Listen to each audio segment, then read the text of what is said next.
Phones aren't as small as they used to be, but the Google Pixel 6a is about as compact an Android phone as you can get these days. This is one of the best things about it, along with its excellent performance, camera, and its affordable price. The Pixel 6a is Google's cheaper version of its October 2021 Pixel 6 and Pixel 6 Pro phones. The 6a keeps calm of those devices' more expensive features but teaches others to drive the price right down to a very palatable $450. A few corners have been cut, and there are other mid-range phones out there that offer higher specs, but having used the Pixel 6a daily as my main phone, I think it's one of the best phones you can buy for the money, and the Pixel most people should buy instead of Pixel 6 or Pixel 6 Pro. If you don't like the look of the original Pixel 6, then you are out of luck with the 6a, which looks like someone clicked and dragged the top corner of it down in Photoshop and shrunk the whole thing a little. If it's the smallest phone available that you want, the 6a isn't it.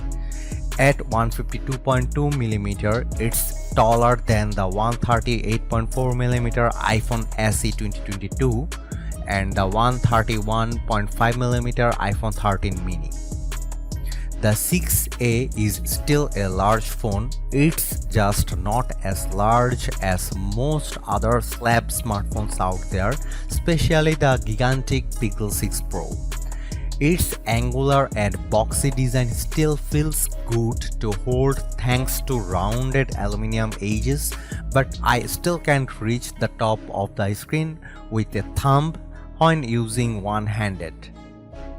The screen is flat rather than curved-edged, and my black review unit is largely remarkable save for the camera bar design on the back, just like the Pixel 6 and Pixel 6 Pro. It protrudes much less than its bigger brothers, which is a relief. The difference on the 6a is the two camera sensors are housed in a small pill-shaped blob on the left of the black bar that's camouflaged by also being black with a circular flash on the right.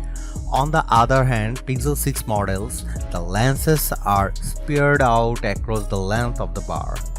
You can pick from three colors options that have two-tone designs with a small stripe above the camera, a different color to the larger section below. I reviewed the charcoal color, which is dark gray on the bottom and lighter gray on the top. A big downside to the 6a is the durability of the rear panel, which is made of a composite plastic rather than durable glass. My charcoal unit picked up an enormous number of scratches after less than a week. 2 weeks in and the thing looked more battered than phones I have had for over a year, and I am especially careful with my phones. I imagine the green, Google calls it sage, color will also show scratches, but maybe the white would hide them better. The white would also better hide fingerprints and smears, which the charcoal does not. I wasn't sent a case initially, so I used the phone without one in my house holiday abroad. Google says there's Corning Gorilla Glass 3 on the display and this got no scratches, but the back looks a bit of a mess. It's also very hard to photograph this to show you. The phone scratching easily a minor niggle with what is otherwise a very well-built phone that feels more premium than it costs and packs in IP67 dust and water resistance. I then used Google's official case for a while, and while I like the feel of the surprisingly sturdy plastic design, it remains to be seen if it eventually discolors like the cases for the 6 and 6 Pro reportedly have. The screen is a 6.1-inch AMOLED, putting this phone in the small phone camp, not actually small like phones used to be, but more compact than most modern Android slabs. That screen unfortunately only has a 60Hz refresh rate. Other phones at this price have higher refresh rate that make content scroll smoother, such as €399 Nothing Phone 1 with 120Hz and €370 OnePlus Nord 2T with 90Hz display. Google could surely have stretched to this but probably wants to upsell buyers after such a feature to its 90Hz toting Pixel 6. Thankfully, the display of the 6A is excellent with very good brightness, with things only hard to see in the hardest direct sunlight.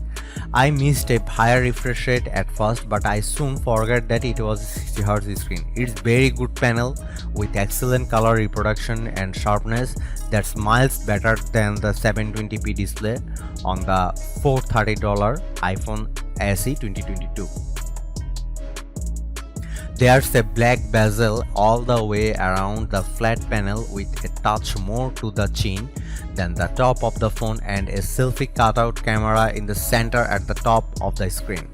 The stereo speakers can play audio at a decent clarity and volume and are very good enough for podcasts in the kitchen or making video calls.